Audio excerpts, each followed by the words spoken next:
Ang kwento ni Tomby. Ang kwentong ito ay hango sa totoong buhay. Mula ito sa isa nating tagapakinig na itago na lang natin sa pangalang Jim. Walang eksaktong taon. Buki rin ng panay kapis. Ayon kay Jim, maski siya noong una ay hindi din makapaniwala sa mga aswang. Dahil para sa kanya, kasama ng nailibing ang mga nilalang na ito kasabay ng kasaysayan. Hindi namang kailan nalikas sa kultura ng mga Pilipino ang paniniwala sa mga aswang. Kaya naman sinakyan yon ng mga dayuhan upang mapalitaw ang mga rebelde na magtatago sa kabukiran. Naging matunog ito at sa katunayan, maging sa Luzon ay nangyari din ang pananakot ng mga banyaga sa pamamagitan lamang ng pagpapakalat ng hindi totoong balita na may namatay dahil sa kagagawa ng halimaw. Pero lingid sa kalaman ng mga Pilipino, natanim lamang yon ng mga banyaga. Ngunit nagbago ang lahat nang marinig niya ang kwento tungkol sa mga nilalang. Mula mismo sa lola, natawagin na lang natin sa pangalang Delita, noong pagkadalaga pa. Ayaw pa rin sanang maniwala ni Jim, ngunit napakadetalyado ng pagkakakwento ni Lola Delita. May naiwan pa mismong bakas sa kanya mula sa aswang. Ayon pa sa matanda, nagkaroon din siya ng kaibigan na kakaibang nilalang. May naganap doon na patayan sa kabundukan ng Panay. Ngunit hindi naman inaaswang at nilooban lamang. Kapitbahay mismo ni Lola Delita. Maraming nagtataka kung bakit napagkadiskitahan ang nasabing pamilya. Wala naman silang naitatagong yaman. At sa katunayan, kagaya lamang sila ng mga karaniwang naninirahan sa lugar na isang kahig isang tuka. 4 ang miyembro ng pamilyang yun. Nanay, tatay, anak na lalaki at ang namatay na kaibigan ni Lola Delita. Natawagin na lang natin sa pangalang Loren. Habang nagkakagulo, natunghaya ni Delita ang mga labing nagkalat sa loob at labas ng katabing bahay. Mga hiyawan, iyakan, ungal at palahaw ang tanging maririnig sa buong paligid. Galing ito sa mga kamag-anak na mga namatay. Kagad naman nilang niligpit at sinaayos ang mga labi. Hindi naman naimbestigahan ng mga otoridad ang lugar dahil malayo ito sa kabiasnan. Kesa matuyo ang mga bangkay ay ginawa na lamang ang mga labi ng kabaong. Isa sa mga kaanak nila Loren ang naging kapansin-pansinang reaksyon. Walang emosyon. Seryoso lang. At nakatayo sa gilid ng labi ni Loren. Yung iba ay mahahalatang naghihinagpis. Dahil sa pamamaga ng mga mata at pagbagsak ng muka, na tila puyat na puyat. Tawagin na lang natin ang kaanak nila na matandang babae sa pangalang Itang. Sa katunayan, tumulong ito sa mga gastusin at sa pagpapagawa ng mga kabaong, maging sa ilang kailangan ng mag-anak. 2 gabi ang magiging lamay bago ang araw ng libing. Sinabi ni Itang na ipagpaliban muna ang pagpapalibing kay Loren. Nais nitong doon mamalagi ang labi ng dalaga sa mismong tahanan. Upang kahit papano, makasama niya sa huling sandali ang apo. 3 araw nang namamalagi ang bangkay ni Loren sa tahanan ni Itang. Siya na ang bahala sa medisina para hindi ito mangamoy. Wala ni isa ang nagbigay ng komento sapagkat malaki ang naitulong ng matanda. Nararapat lamang na magkaroon siya ng karapatan sa mga labi, lalo na't kapatid ito ng lola ni Loren. Mabilis na lumipas ang mga araw. Inihatid na nila sa huling hantungan ang 3 labi maliban sa dalagang si Loren. Laking pagtataka lamang noon dahil sinabi ng matanda na hating gabi ihahatid sa bahay ang bangkay. Dito na nagbigay opinyon ang mga tao sa lugar. Sino ba namang nasa matinong pag-iisip na magdadala ng kabaong papunta sa tahanan ng matanda ng ganong oras? Habang ang tatay naman ni Delita, sinabi niyang bakit hindi na lamang ipagpabukas. Nang sa ganon maliwanag ang daan at hindi na sila mahirapan. Napatango naman ang mga tao at mga kaanak bilang pagtugon sa ama ni Delita. Dagdag pa ng iba. Sinabi na baka mapagkamalan silang magnanakaw ng labi o hindi naman kaya aswang. O kaya na may katakutan sila kung sakaling may makakitang ibang residente. Yung oras kasi na yon ay ang pagitan ng araw at gabi. Yon ang akbang sandali sa pagtatawid ng mga bagay-bagay. Kagaya ng pagtawid ng kamay ng orasan. May sinusunod akong pamahiin at dapat tuparin upang hindi humantong sa kamalasan. Kung ayaw ninyo, ayos lang naman. Pero sinabi ko sa inyo, dapat bigyan pa rin natin ng respeto ang mga labi. Wika ni Aling Itang. Ito ang unang beses na narinig ni Delita ang boses ng matanda. Sobrang kalmado. Maayos ang pagsasalaysay. Masasabi mo na talagang mahirap tanggihan. Kaya naman, ilan sa mga taong naroon ay nagboluntaryo na.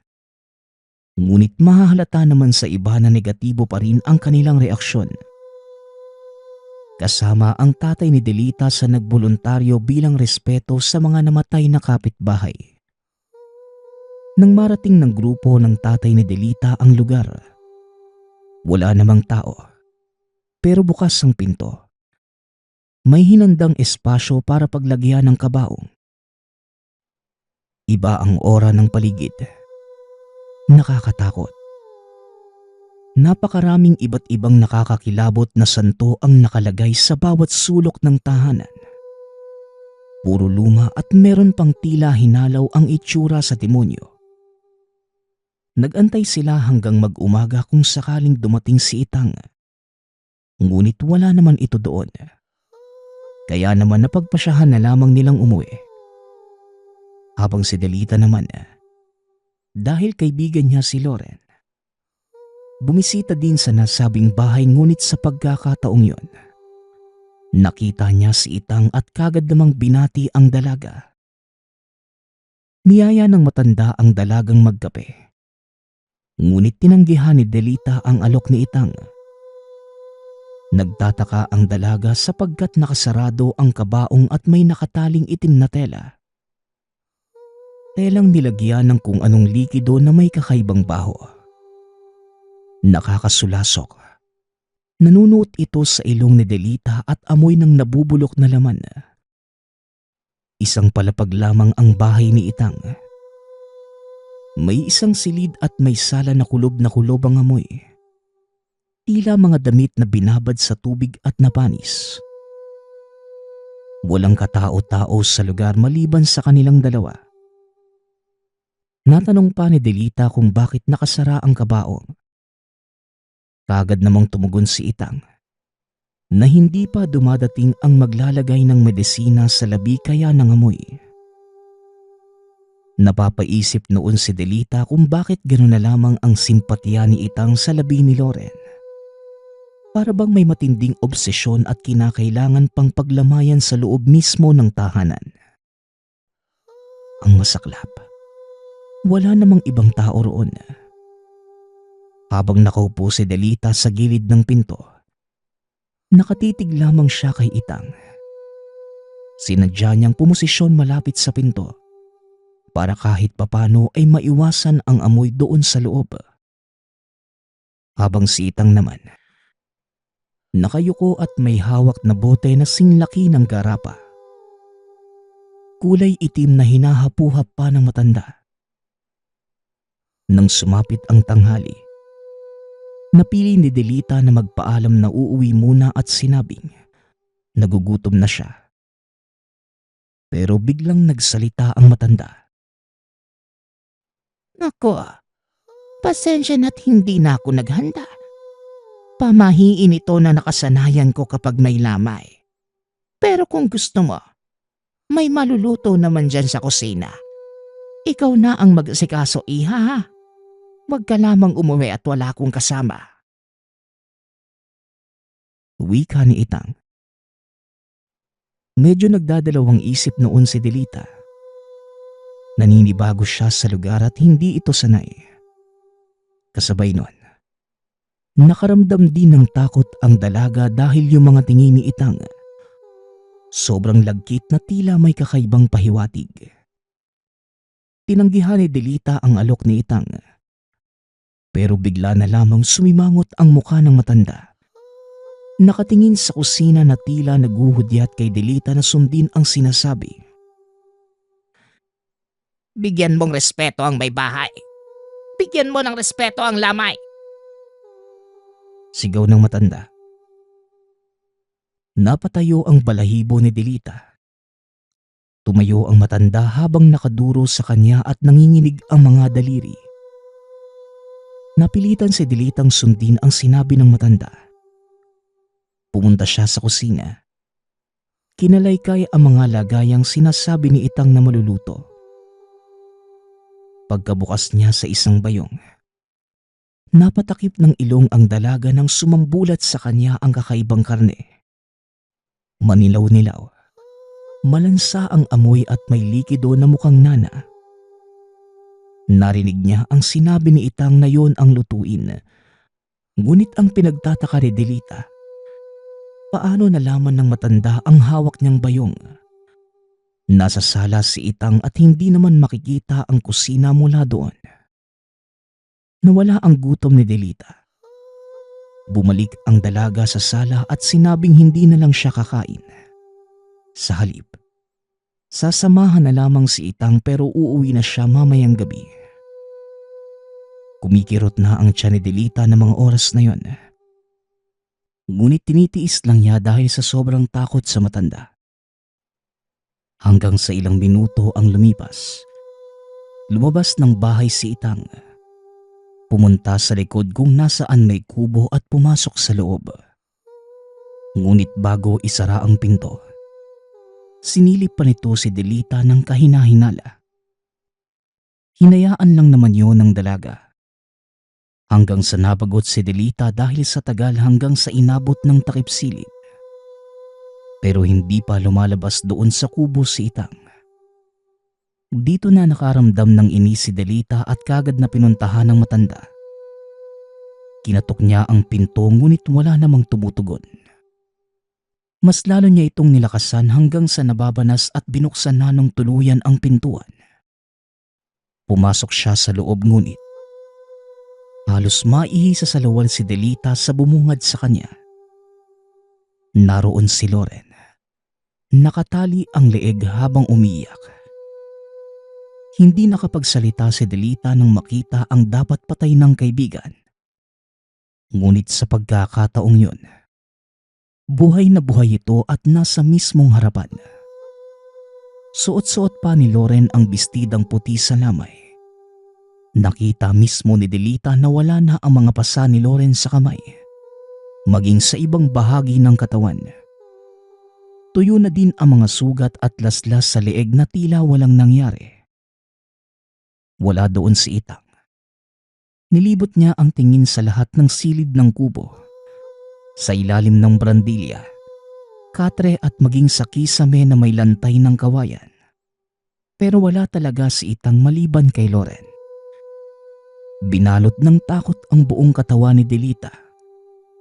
Gusto niya sanang isipin na guni-guni lamang ang lahat. Pero naririnig niya ang pag-ikbi ni Loren.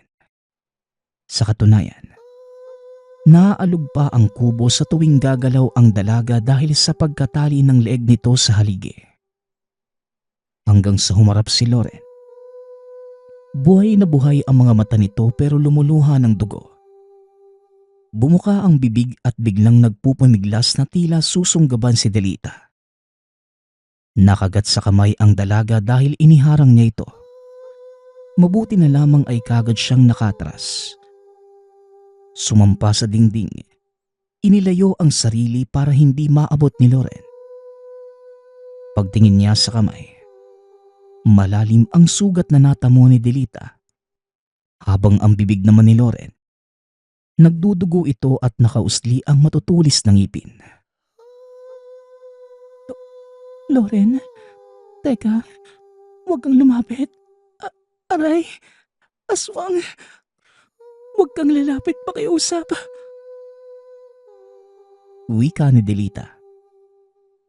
Hindi naman makakalabas si Loren dahil doon mismo ito nakatali sa pinto. Malaking pagsisisi tuloy noon ni Delita kung bakit pa siya tuluyang pumasok sa loob. Hanggang sa kumalma bigla si Loren at tinitigan ng maigi si Delita. Tila baliw. Gumigewang ang leeg at kinikilala siyang maigi. Hanggang sa umiyak si Loren at sinabing papatayin niya ang mga taong pumatay sa pamilya at sa kanya. Dito medyo gumaan ang pakiramdam ni Delita. Pero malaking katanungan pa rin sa isipan kung paano muling nabuhay ang kaibigan. Hanggang sa bigla na lang dumating si Itang. Napanganga ang dalaga dahil nanilisik ang mga mata nito habang nakatitig sa kanya. Ngunit, Sabi sa akin ni Loren, kasundo ka niya at matalik na kaibigan. Nabigla lang siguro sa pagpasok mo, kaya ayan tuloy. Siya din ang dahilan kung bakit ginusto kong manatili ka muna. Pasensya ka na kanina. Karne talaga yon ng baka para pakain ko sa kanya. wika ni Itang. Anong ginawa mo sa kanya? Demonyo ka. Ginawa mo siyang halimaw. Mangkukulam. Isang hukluban. Wika ni Delita. Walang hustisya sa pagkamatay niya.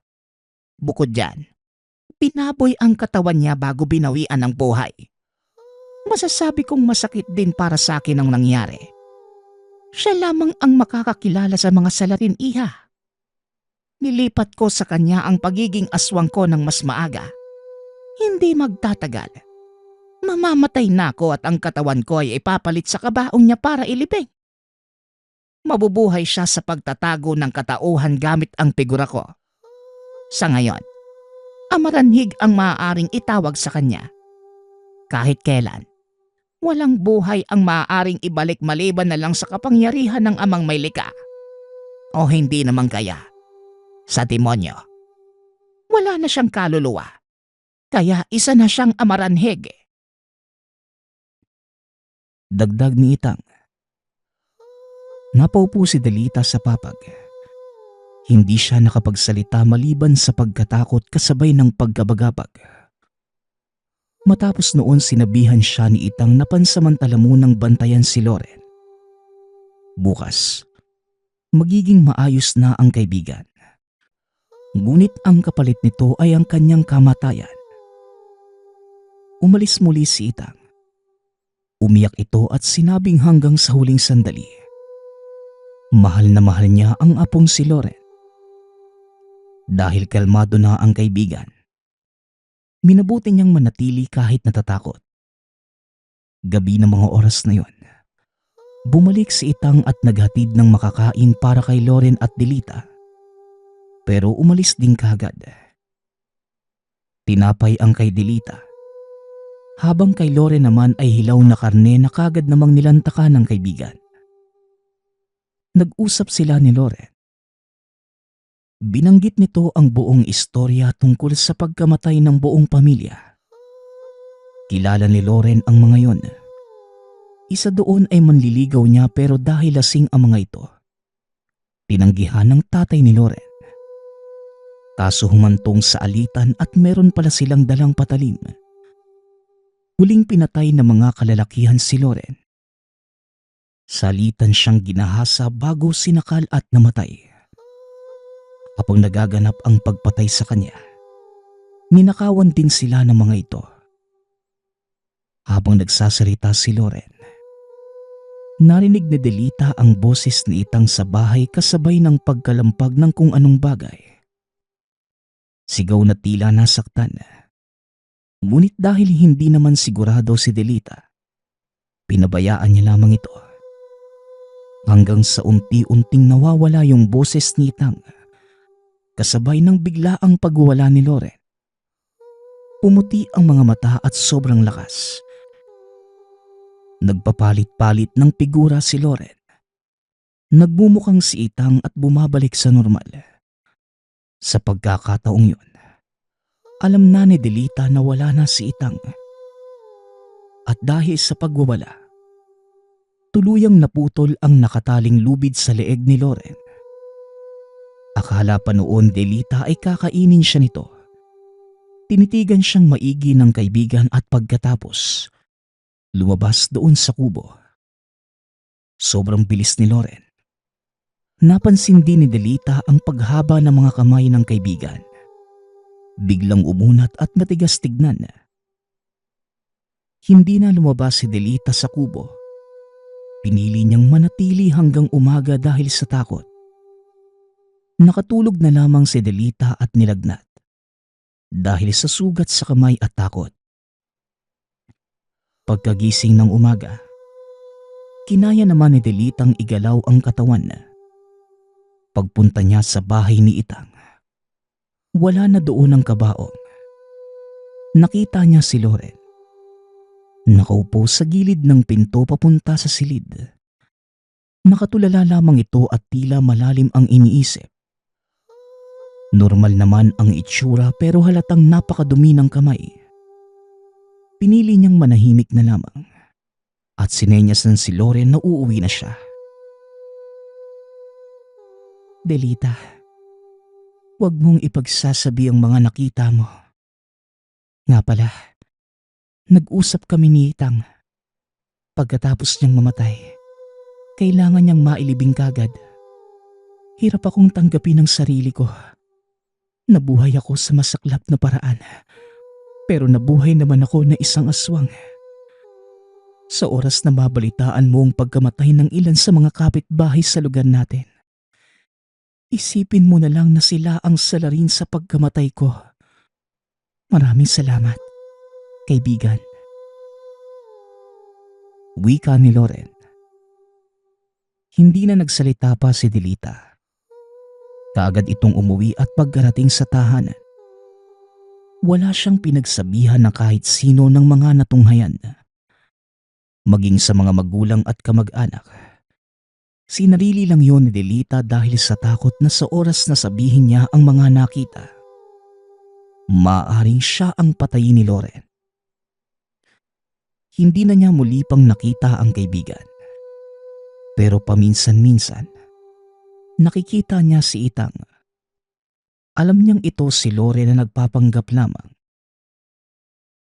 Hanggang sa may 4 na taong magkakasunod na namatay at kilala ito ni Delita.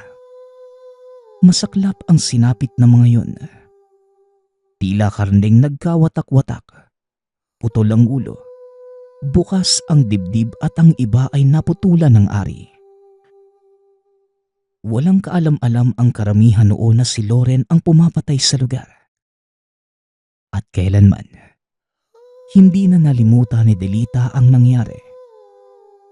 Ang pagkamatay ng pamilya ni Loren at maging ang kanyang pagiging amaranhig. Ang susunod nating kwento ay mula sa isa nating tagapakinig. Naitago na lang natin sa pangalang Elsa.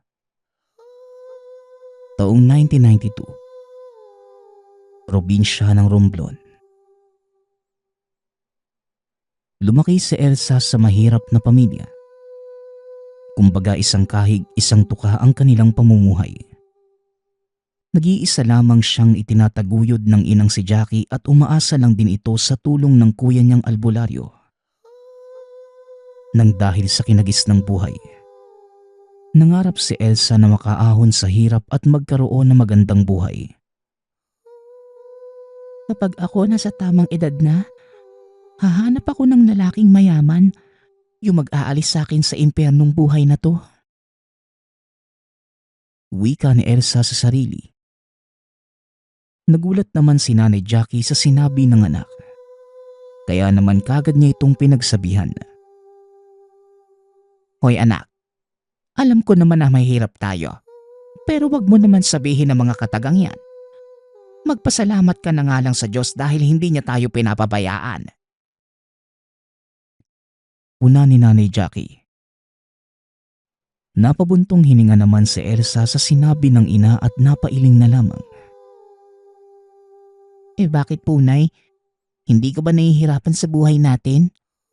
Di ba nga po halos magkanda kuba-kuba ka na? Makakain lang tayo ng kahit 2 beses sa isang araw. Wika ni Elsa. Natahimik na lamang si Nanay Jackie sa sinabi ng anak at napayuko na lamang. Napagtanto niyang tama rin naman ang sinasabi ng anak. Gayunpaman, hindi naghangad ng labi si Nanay Jackie. Masaya na ito sa buhay na meron sila na kabaliktaran naman ni Elsa. Mataas ang pangarap niya sa buhay at kahit nalaki sa hirap, ubod siya ng arte sa katawan na ikinaiinis ni Nanay Jackie. Sa paglipas ng panahon, tumuntong sa tamang edad si Elsa.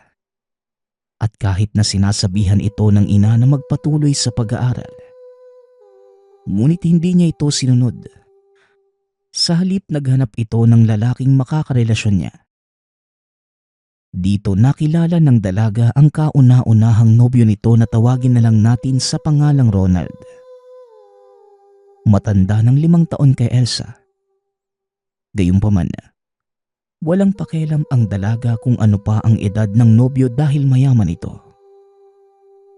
Madalas ibandera ni Elsa si Ronald sa kanilang lugar. Ipinagmamalaki nito na makakaahon na sila sa buhay. Mal, alam mo ba, binili kita ng bahay at lupa. Sa'yo ko rin ipapangalan para hindi na kayo nakatira ng nanay mo sa lugar na ito. Wika ni Ronald. Sobrang saya ang naramdaman ni Elsa nang marinig ang balitang yun mula sa nobyo. Naku, talagang matutuwa si nanay kapag nalaman niya ang bagay na ito. Wika ni Elsa. Kaagad na binalita ni Elsa sa ina ang magandang balita. Ngunit hindi niya inaasahan ang sinagot sa kanya ni Nanay Jackie. Alam mo ba anak, yang si Ronald meron niyang asawa at anak. Huwag ka nang makipagrelasyon pa sa kanya at tumanggap ng kahit anong regalo mula sa kanya dahil baka malaman ng asawa niya. Wika ni Nanay Jackie. Hindi naman naniwala si Elsa sa sinabi ng ina.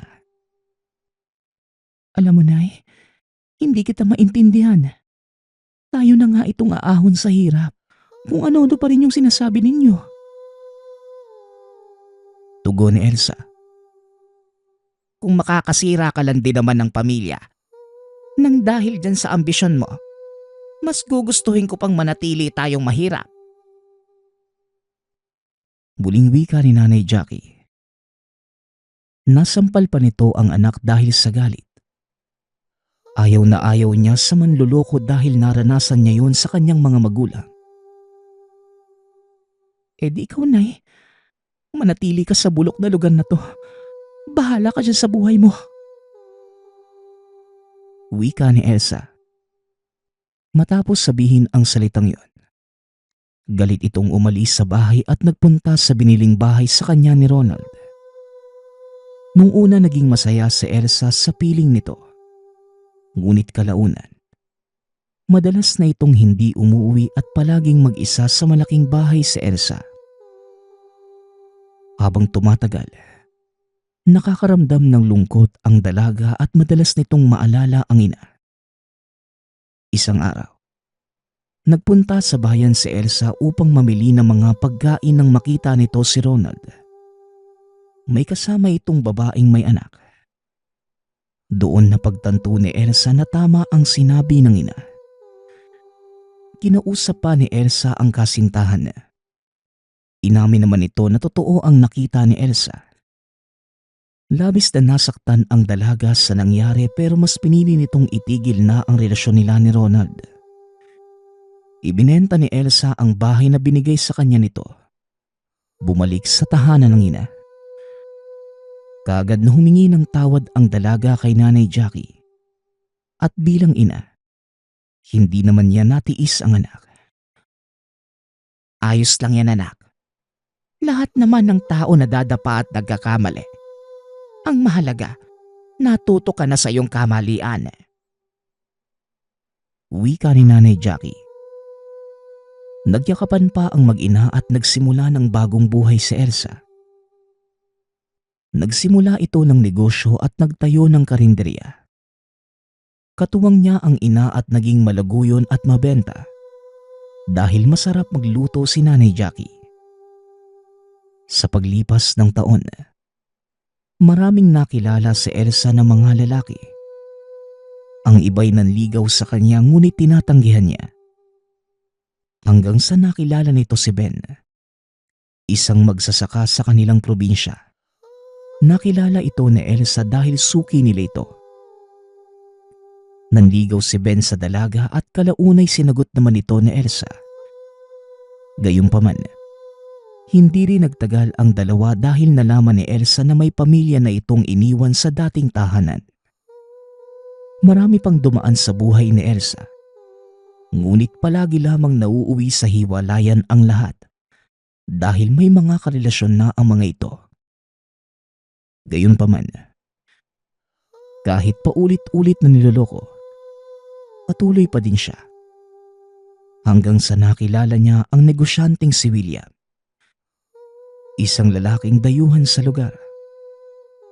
Kaagad namang napukaw ng lalaki ang atensyon ni Elsa kaya naman ginawa ng dalaga ang lahat para mapansin siya ni William. Nay, wala namang masama, di ba, kung makikipagrelasyon ulit ako? Di ba? Tanong ni Elsa. Napabuntong hininga na lamang si Jackie sa tanong ng anak. Ay naku, anak, hindi ka ba napapagod na maloko? Palagi ka na lang napupunta sa maling tao pero ikaw ang bahala. Payo ko lang, anak, sa susunod kilalanin mo muna yung tao bago ka makipagrelasyon. Tugon ni Nanay Jackie. Napangiti naman si Elsa sa sinabi ng ina at nagpasalamat ito. Sa paglipas ng mga araw, unti-unting napansin ni William sa Elsa at natutuwa ito sa kasipagan ng mag-ina. Grabe, ang aga niyo namang magbukas ng karinderya niyo. Tapos hating gabi na kung magsara kayo. Hindi ba kayo napapagod? Tanong ni William. Napangiti naman si Elsa ng palihim dahil ito pa mismo ang lumapit sa kanya at nagtanong. Siyempre napapagod. Tao lang din naman kami pero kailangan kumayod para mabuhay at makapag-ipon. Lalo na't hindi kami ni nanay pabata. Tugon ni Elsa. Sabagay, tama ka. Ganyan din ako tsaka may anak din akong sinusuportahan. Kaya kailangan magsipag sa buhay, ano? Wika ni William. Nagulat naman si Elsa sa sinabi nito. Nabitawan pa niya ang sandok na hawak. Ay, may anak ka na? Ibig sabihin may asawa ka na rin? Tanong ni Elsa. Hindi ito makapaniwala sa kanyang narinig mula kay William. Napakamot naman sa ulo ang lalaki at napangiti. Oy, may anak na ako at kasal na rin ako. Pero matagal na kaming hiwalay ng asawa ko eh. Bale, nagsusustento na lang ako. Nagulat ka yata. Tugon ni William. Napatango naman ang dalaga at parang nakahinga ng maluwag. Wala namang, nagulat lang ako sa sinabi mo. Hindi kasi halata na may asawa at anak ka na eh. Nako, ganun ba? Ikaw, Elsa, may asawa ko na ba o kaya naman nobyo? Tanong ni William. Bahagyang nahiya si Elsa sa tanong ng lalaki dahil nakaramdam ito ng pagkakilig. Wala pa eh. Palagi na lang ako naluloko. Madami akong nakarelasyon pero palagi ako napupunta sa maling tao. Tugon ng dalaga. Natahimik si William sa sinabi ni Elsa at napailing na lamang. Buhat ng araw na yon, naging malapit na sa isa't isa ang dalawa at naging magkaibigan. Sinunod ni Elsa ang payo sa kanya ng ina na kilalanin muna si William. At sa pagdaan ng panahon, nakilala lalo ni Elsa si William at hindi naman naglihim sa kanya ang lalaki. Hindi naglaon. Niligawan ni William si Elsa at pinakilala ito sa magulang. Dito naging kaibigan ni Elsa ang nakababatang kapatid ni William na si Grace. Alam mo, Ate Elsa, mas gusto kita kaysa sa dating asawa ni Kuya. Wika ni Grace. Nagulat naman si Elsa sa sinabi ng dalaga dahil nabanggit sa kanya ni William na malapit si Grace at ang dati niyang asawa. Ha? Akala ko ba magkaibigan kayo ni Linda? Bakit mo naman nasabi ang bagay na yan? Tanong ni Elsa. Magkaibigan kami ni Ate Linda, pero medyo weirdo kasi siya. Tugon ni Grace. Paano weirdo? Ipaliwanag mo nga sa akin kung ano yung katangian na meron ng dating asawa ng kuya mo. Hindi kasi siya kumakain ng mga pagkain hindi siya ang may luto. Tsaka napakalansa ng pagkain pag siya ang nagluluto eh. Ang weirdo, diba? Mahilig din siya sa hindi gaanong lutong karne at madalas nasa bubong yun ng bahay nila kapag kabilugan ng buwan. Pagpapaliwanag ni Grace. Nagulat si Elsa sa mga sinabi nito. Ngunit naisip niya na maaaring ganun lang talaga si Linda.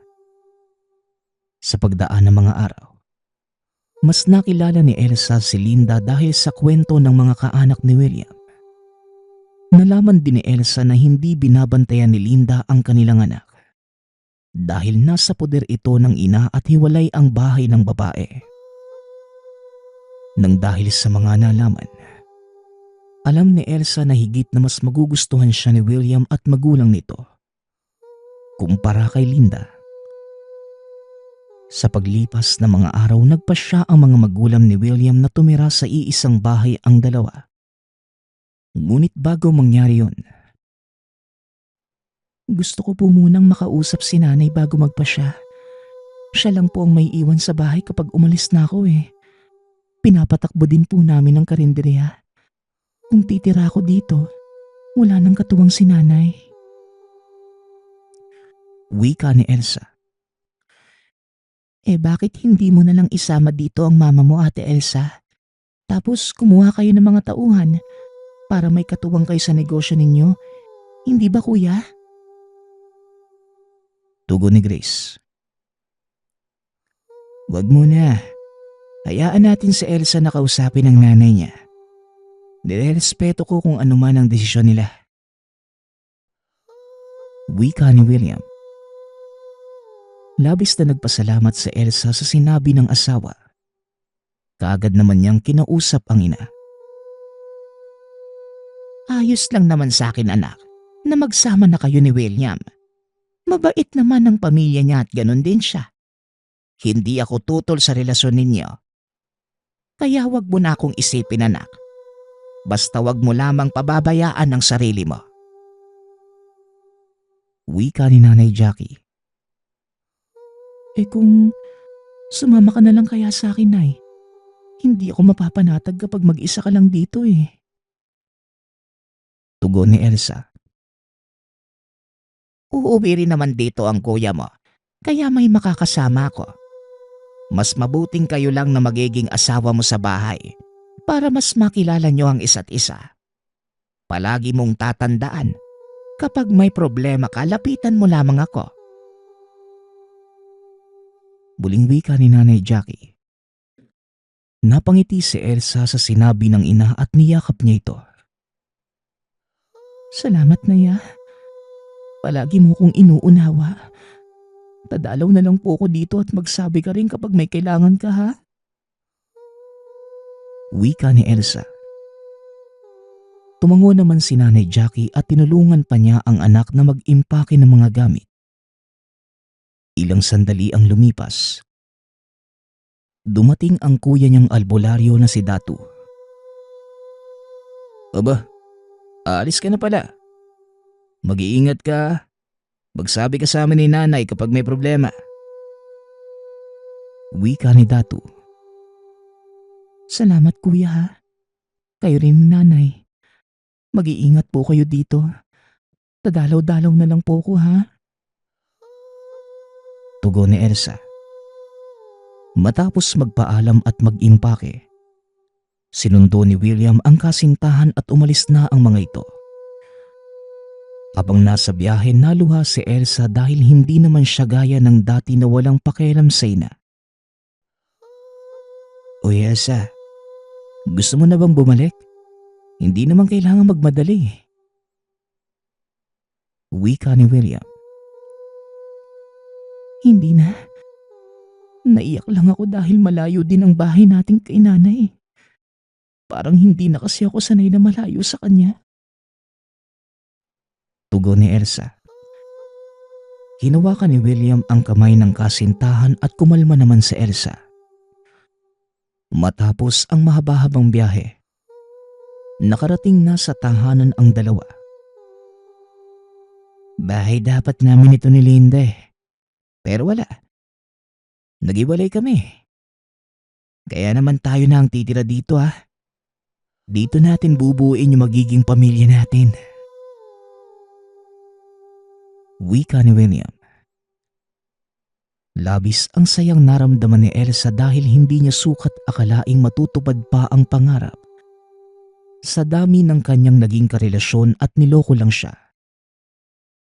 Nagsimula ang dalawa na bumuo ng masayang alaala sa bahay na yon. Ngunit nalaman ni Linda ang tungkol kay Elsa. Pinuntahan nito si Grace at kinausap tungkol sa kuya nito.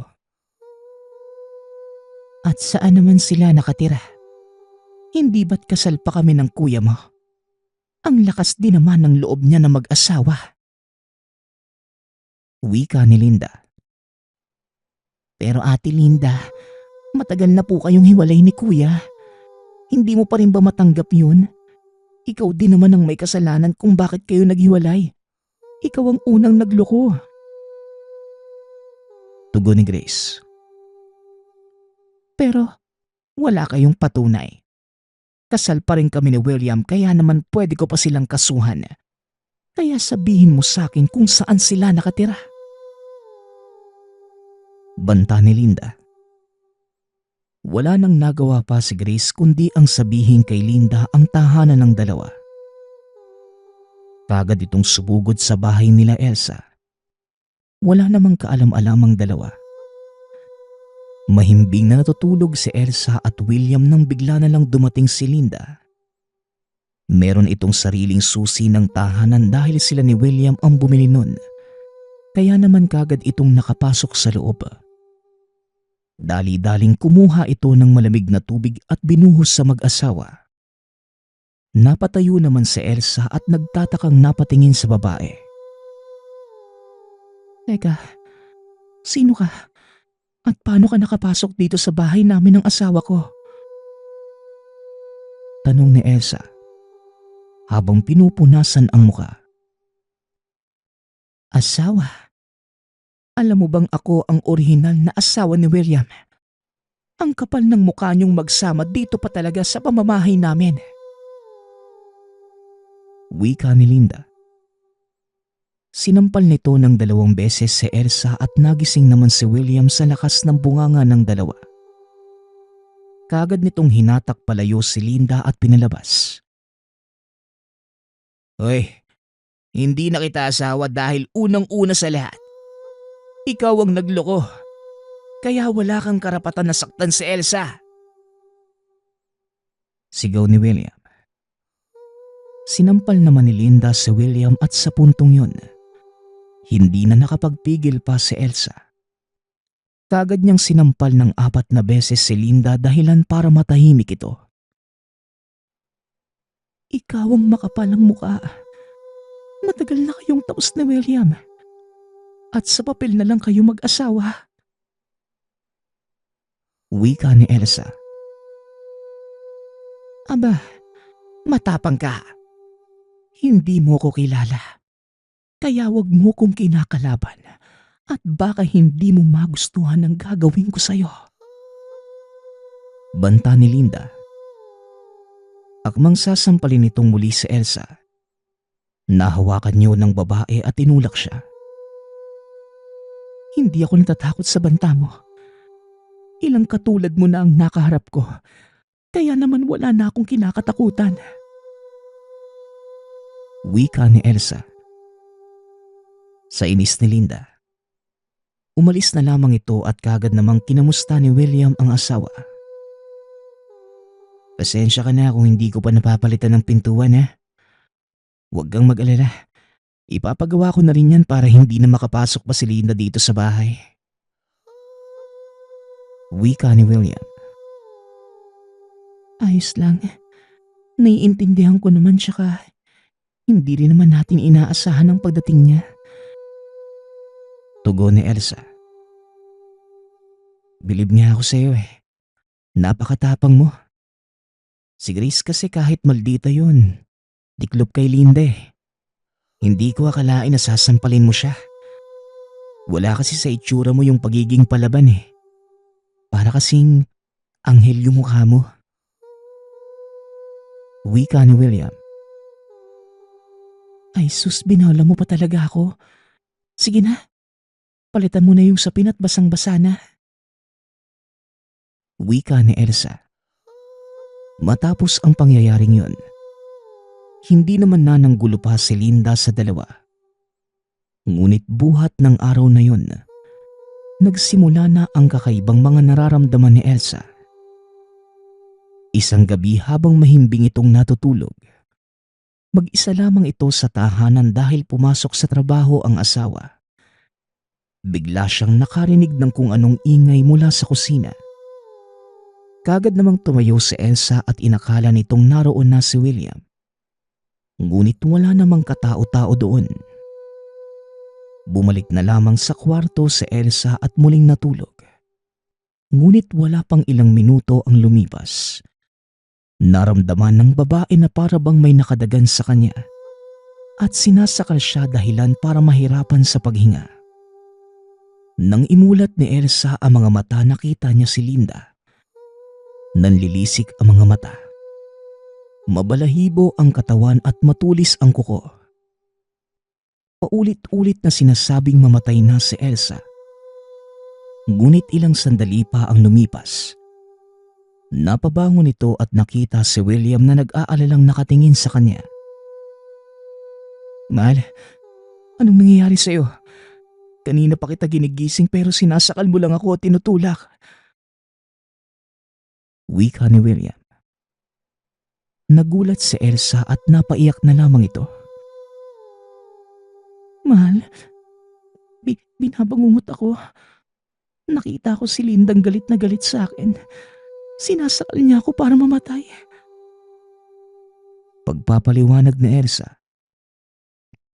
Kagad namang pinakalma ni William ang kinakasama at sinabihang bangungot lamang ang lahat. Hanggang sa naging palagi na ang bangungot ni Elsa. Nag-alala naman si William pero sinabi lang ni Elsa na wala yon. Gayunpaman, alam niya na hindi na pangkaraniwan ang mga nararanasan. Ngunit ayaw niyang mag-isip ng kung ano. Hanggang sa lumipas ang ilang araw, buwan na taon, natahimik ang buhay ni Elsa at William. Wala na rin ang mga palagiang bangungot. Hanggang sa isang gabi, habang natutulog ang mag-asawa ay binangungot si Elsa. Kinabukasan naman, habang nagluluto ito sa kusina, bigla na lang naramdaman ni Elsa na para bang may dumaan sa kanyang likuran. Kaagad namang napatingin si Elsa sa paligid ngunit wala siyang nakita. Matapos na magluto, kaagad namang naligo ang babae ngunit bigla na lamang namatay ang ilaw sa banyo. Nakita ni Elsa ang isang anino mula sa labas. Napasigaw sa takot si Elsa at dahil sa pagmamadali, nadulas ito at nawala ng malay. Napadalas din ang mga kakaibang pangyayari sa buhay ni Elsa. Buhat nang malaman ni Linda ang relasyon nilang dalawa ni William. Hindi na lamang inisip pa ni Elsa ang mga kakaibang nangyayari sa kanya. Hanggang sa isang araw dumalaw si Grace sa tahanan ng dalawa. Hindi na magandang nangyayari sa iyo, Ate Elsa. Palagi ka nalang binabangungot at nagkakasakit. Mas mabuti sigurong magpatingin ka na sa doktor. Wika ni Grace. Ginawa ko na yan eh. Puro na lang gamot ang nirereseta sa akin. Siguro, dala lang to ng pagod. Wika ni Elsa. Nag-aalala na ang mga ito sa kalagayan ng babae. Ngunit hindi niya pinaparating ang nangyayari kay Nanay Jackie dahil ayaw niyang mag-alala ang ina. Kalaunan, nalaman ni Elsa na nagdadalang tao siya. Kaya naman inisip nila na maaaring epekto lamang yon ng pagbubuntis. Ngunit dumating na sa puntong tinutubuan na ng maraming sugat sa katawan si Elsa na para bang inaagnas ang balat. Mahal, nag-aalala na ako sa iyo. Baka mapano ka at ang anak natin. Wika ni William. Ayos lang ako, mahal. Di ba nga sabi ng doktor, ganito talaga pag nagbubuntis? Tugon ni Elsa. Naging positibo lamang ito sa buhay at hindi iniisip na maaaring may kinalaman si Linda sa nangyayari sa kanya. Hanggang sa isang gabi, nagpaalam si William sa asawa na gagabihin ito. Kaya naman natulog si Grace sa bahay nila upang may kasama si Elsa. Sa kalagitnaan ng pagtulog ng dalawa, nakarinig ang mga ito ng kaluskos mula sa bubungan ng bahay. Kagad napatayo si Grace at binuksan ang ilaw. Ngunit wala silang nakita. Ilang sandali ang lumipas, bigla na lang nanakit ang tiyan ni Elsa. Kaya naman nataranta na si Grace dahil nakita niya ang dugo sa binti ng babae. Ate Elsa, diyan ka lang, hihingi ako ng tulong para madala ka sa ospital. Wika ni Grace. Kagad itong nagpunta sa labas at nagkataon namang kakarating lamang ni William. Kagad dinala ng mga ito sa ospital sa Elsa. Ngunit huli na ang lahat. Nakuna na ito. Para bang nanlumo ang dalawa nang malaman na wala na ang kanilang magiging anak. Ilang araw din sa ospital si Elsa. Ngunit minabuti niyang wag ipaalam sa ina ang nangyari. At nang makalabas, kagad namang nagsimba si Elsa. Dito niya nakasalubong ang kapatid na si Datu. Elsa, teka, anong nangyari sa'yo? Hindi ka man lang dumadalaw sa bahay ah. Nag-aalala na kami ni nanay. Ang sabi mo ayos ka lang. Pero ano to? Tanong ni Datu. Wala nang nagawa pa si Elsa kundi ang sumama sa kuya. Ipinaalam niya ang lahat ng nangyayari sa kanya. Bakit mo lang sinabi sa amin? Paano kung lumala ang sakit mo? Wala pa kaming kaalam-alam. Wika ni Nanay Jackie. Kagad namang pinaliwanag ni Elsa na ayaw niya lamang dumagdag pa sa problema ng ina at kapatid. Kagad namang gumawa ng hakbang si Datu upang malaman ang nangyayari sa kapatid. Dito nalaman ni Datu na kinukulam pala sa Elsa. Kaya naman sinimulan nito ang ritual upang malabanan ang mangkukulam. Isang aswang na mangkukulam ang gumagawa nito sa iyo, Elsa. Nakaharap mo na siya at binantaan ka, pero hindi mo pinansin. Mas makakabuti kung dumito ka muna sa bahay hanggang sa maalis ko ang sumpang nilagay niya sa'yo. Wika ni Datu.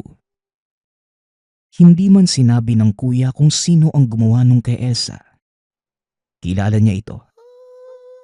Ilang linggong nanatili si Elsa sa poder ng ina. Pareho nilang nilabanan ang mangkukulam na si Linda. Hanggang sa dumating ang araw na nakadaupang palad ni Elsa sa personal si Linda. Nagawa niya itong mahawakan at nilagay ni Elsa ang bigay sa kanya ng kuya. Wala nang nagawa pa si Linda kundi ang sumama kay Elsa. Dito na sinimulan ni Datu ang orasyon. Hindi kayo pwedeng maging masaya. Kami lang dapat ni William hanggang dulo. Sigaw ni Linda. Paulit-ulit itong hinahataw ni Datu ng buntot page. Binuhusan ng langis na may ritual at orasyon. Unti-unting nanghina si Linda. Hindi naman makapaniwala si William nang malamang si Linda ang nasa likod ng mga nangyayari kay Elsa. Nagawa namang makatakas ni Linda, ngunit natapos na ni Datu ang ritual. Huwag ka na mag-alala. Babalik sa kanya ang sumpang nilagay niya sa iyo, Elsa. Hintayin niyo at malalaman yung tama ko. Wika ng kuya. Makalipas ang ilang araw, nabalitaan ng mga ito na pumanaw na si Linda. Nakahinga ng maluwag sila Elsa at nang tuluyan na itong gumaling. Nagsama ng matiwasay ang dalawa. Nang dahil sa mga naganap, natuto si Elsa sa mga kamalian sa buhay. Nagpasalamat ito sa Diyos sa lahat ng mga nangyari dahil nagawa niyang magbagong buhay. Sa kasalukuyang taon, masayang namumuhay si Elsa kasama ang asawa, kasama ang kanilang mga anak. Nagpapasalamat nga pala ako sa nagpadala ng ating kwento. Naway nagustuhan niyo ang inyong napakinggan. Nagpapasalamat din ako sa lahat ng patuloy na nakikinig at sumusuporta sa ating channel. Naway patuloy niyong suportahan at pakinggan ang ating mga kwento. Hanggang sa muling pakikinig. Paalam.